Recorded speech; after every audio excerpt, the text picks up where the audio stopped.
saaxiibka wanaagsani waa midka ku farxa guushaada sidoo kalena markii aad guul dareysato wuxuu ku oranayaa saaxiib haniyad jabin maxaa yeelay guuldarradu waa bilowga guushaada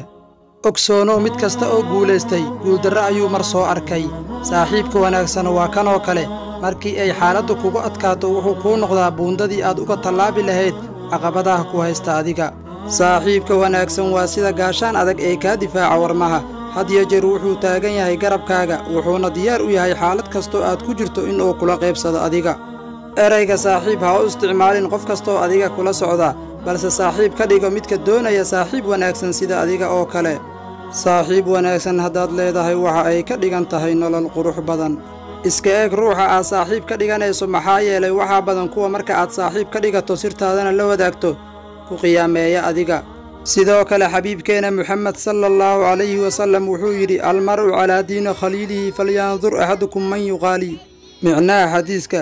qofku wuxuu ku sugan yahay dhaqanka saaxiibkii midkiin ha iska eego qofka uu saaxiib ka dhiganayo waa macquul in aad tahay adiga qof wanaagsan balse waxa adag in aad hesho qof wanaagsan sida adiga oo kale qof kasta oo inaga mid ah wuxuu jecel yahay saaxiib wanaagsan in uu yeesho balse waa su'aale adigu ma u qalantaa in saaxiib laga dhigto ka hor inta aadan raadin saaxiib wanaagsan asxaabay waad ku mahadsantihiin daawashadiina assalaamu calaykum wa rahmatullahi